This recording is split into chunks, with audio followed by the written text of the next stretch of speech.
Class 11 applied maths का mensuration में से क्वेश्चंस करेंगे। Surface area and volume of solids के। A rectangular pit 1.4 metre long, 90 centimeter broad and 70 meter deep was dug, and 1000 bricks of base 21 centimeter and by 10.5 centimeters were made from the earth dug out. Find the height of each brick.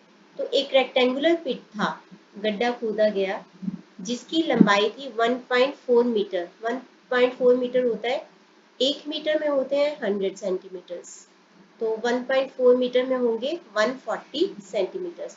तो 140 centimetre लगा लो। और उसकी जो breath थी वो थी 90 centimetre, और उसकी जो डेप्थ थी वो था 90 सेंटीमीटर।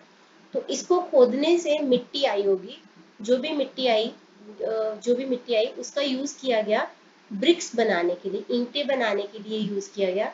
तो जो ईंटें भी होती हैं वो भी इसी शेप की होती है, क्यूबॉइड शेप की होती हैं, यानी कि उन ईंटों की भी कुछ लेंथ थी, ब्रेथ थी और विड्थ उसकी हाइट थी।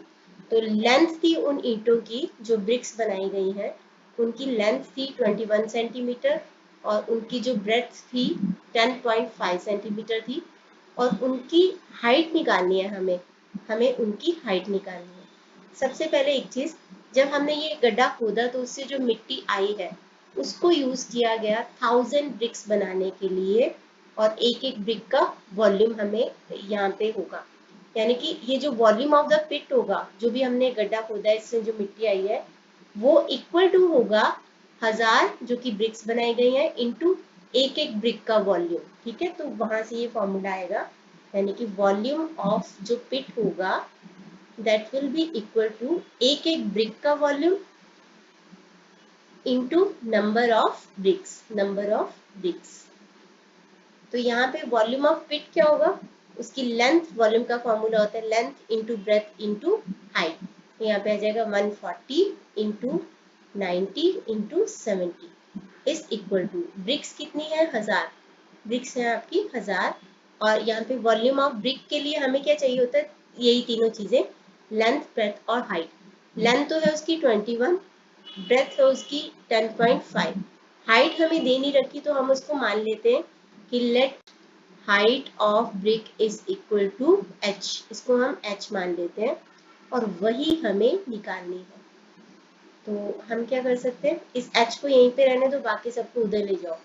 तो 140 into 90 into 70 upon 21 into 10.5 into 1000 is equal to h। ये 1000 की 3 जीरो से ये 3 जीरो कैंसिल हो गए। अब यहाँ पे रह गया है 14 इंटू 9 इंटू 7, यहाँ पे है 21 इंटू 10.5। 10.5 इस डेसिमल को एलिमिनेट करने के लिए डेसिमल के बाद जितने डिजिट होते हैं उतने जीरो हम ऑपोजिट साइड पे लगा देते हैं। जैसे 10.5 का डेसिमल एलिमिनेट करना है, यानी इसको 105 बनाना है, तो इसके डेसिमल के बाद कितने डिजिट हैं, एक ही डिजिट है, तो उतने जीरो हम ऊपर लगा देंगे, यानी कि 10 यहाँ पे लगा देंगे, that is equal to h। तो ये आ जाएगा 7 थ्रीज़र 21, 3 थ्रीज़र 9, और यहाँ पे 3 फिर से, यहाँ पे आ जाएगा 3 एंड 5, और यहाँ पे ये 5 के टेबल में आता है, 5 2 ज़र 10, 5 7 ज़र 35, 7 2 ज़र